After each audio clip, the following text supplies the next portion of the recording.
Hello बच्चों, Nawada online classes में आप सभी का स्वागत करता हूं। को बताने जा रहे हैं कि बिहार बोर्ड मैट्रिक परीक्षा में 90+ मार्क्स कैसे लाएं मैथ में। कौन सब्जेक्ट में? मैथ में। सबसे पहले जान लेते हैं इसका सिलेबस क्या है। तो मैथ है जो हम मैट्रिक के एग्ज़ाम में, बिहार बोर्ड के मैट्रिक के एग्ज़ाम में 100 नंबर का पूछा जाता है। और मैथ 2 भागों में पूछा जाता है, एक ऑब्जेक्टिव टाइप और दूसरा रहता है सब्जेक्टिव टाइप। ऑब्जेक्टिव टाइप में आपको 50 मार्क्स का पूछा जाता है, 50 मार्क्स, और सब्जेक्टिव टाइप्स भी 50 मार्क्स का पूछा जाता है।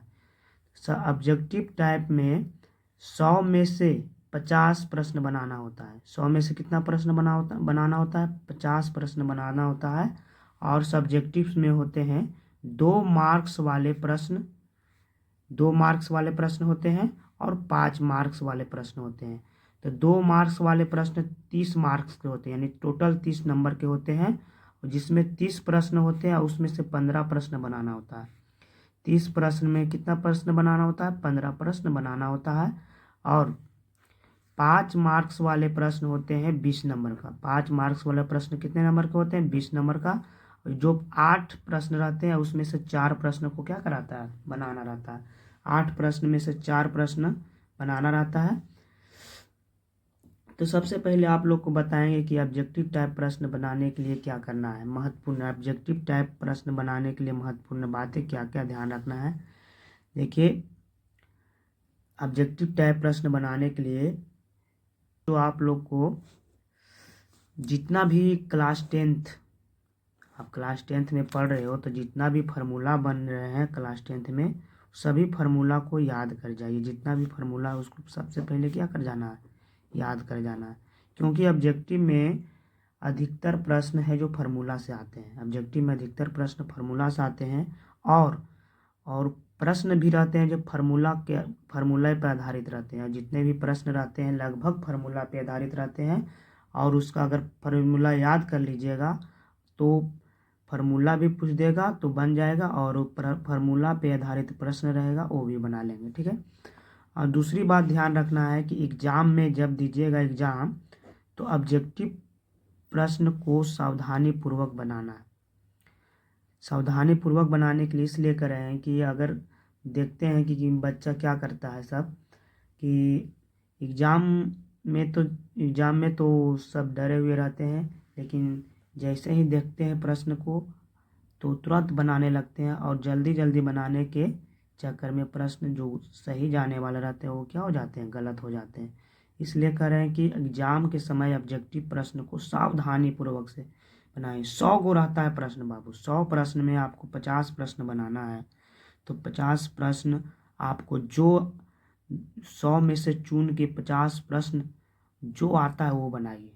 जो प्रश्न आपको आ रहा है, बढ़िया से आ रहा है, मतलब कि आप पूरी तरह से कन्फर्म है, वही प्रश्नों को बनाएं, बाकी प्रश्नों को छोड़ दें। तब आपका ऑब्जेक्टिव में पूरा मार्क्स मिल पाएगा। लेकिन अगर आप लोग प्रश्न बनाते जाएंगे, थोड़ा सा कन्फ्यूजन रहेगा तो छोड़ देना है। थोड़ा सा कन्फ्यूजन रहे तो उसको छोड़ दीजिए, और जो कन्फर्म जान रहे उसको बना लें। अब आगे चलते हैं।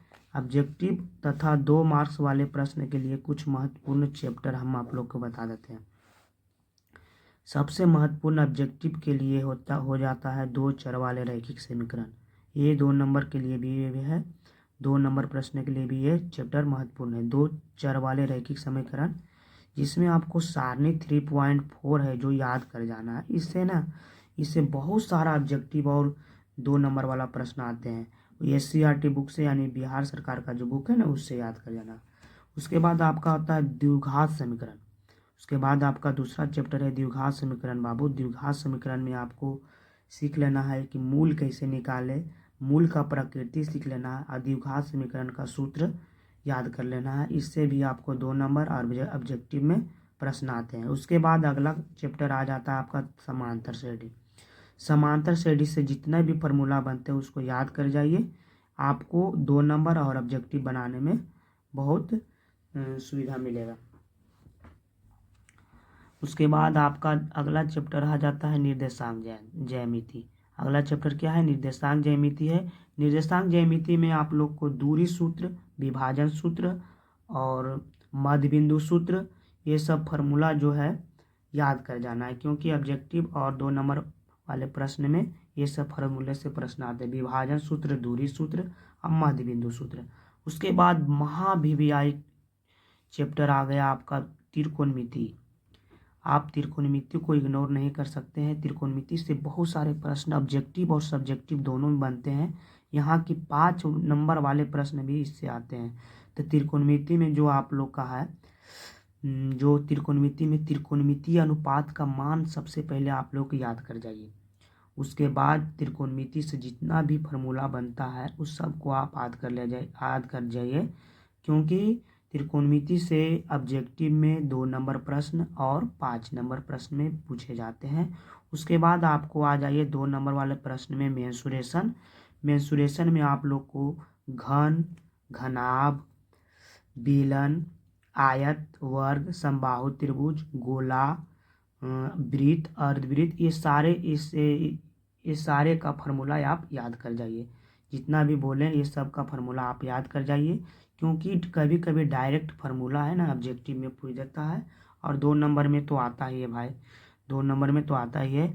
लास्ट में आपको टॉपिक बताने जा रहे हैं सांख्यिकी और प्रायिकता। सांख्यिकी में आपको क्या कर लेना है? बहुलक आता है, माध्य आता है और माध्यिका आता है। बहुलक, माध्य, माध्यिका इसमें थोड़ा सा इसमें हार्ड नहीं पूछे जाते ऑब्जेक्टिव में 2 मार्क्स वाला में। इससे आपको बेसिक जो बहुलक निकालने आता है, माध्य और माध्यिका, वो सीख लेना है, उससे आपका काम हो जाएगा। उसके बाद प्रायिकता में आप पासा और सिक्के वाले प्रश्नों को देख लीजिएगा। ठीक है, चलिए अब आगे बढ़ते हैं। अब देखते हैं कि मेन है जो 5 मार्क्स वाले प्रश्न। 5 मार्क्स वाले प्रश्न बनाने के लिए महत्वपूर्ण चैप्टर, हम आप लोग के 5 नंबर वाले प्रश्न बनाने के लिए ऐसा महत्वपूर्ण चैप्टर बता रहे हैं। मतलब समझिए, आपका 5 नंबर वाले प्रश्न में 4 प्रश्न बनाने हैं बाबू। उसमें से आपको ऐसा 4 चैप्टर बता रहे हैं जो आपको 20 नंबर देकर जाएगा, अगर आप उस चैप्टर को बढ़िया से कंप्लीट कर लीजिएगा तब। पहला चैप्टर तो आ जाता है, या टॉपिक मान लीजिए ग्राफ। ग्राफ से 5 नंबर में 5 नंबर वाले प्रश्न में ग्राफ वाले प्रश्न होते हैं। 5 नंबर वाले प्रश्न में ग्राफ वाले प्रश्न होते हैं। उसके बाद आते हैं दूसरा टॉपिक, आपको बता रहे हैं त्रिकोणमितीय सर्वसमीकाएं।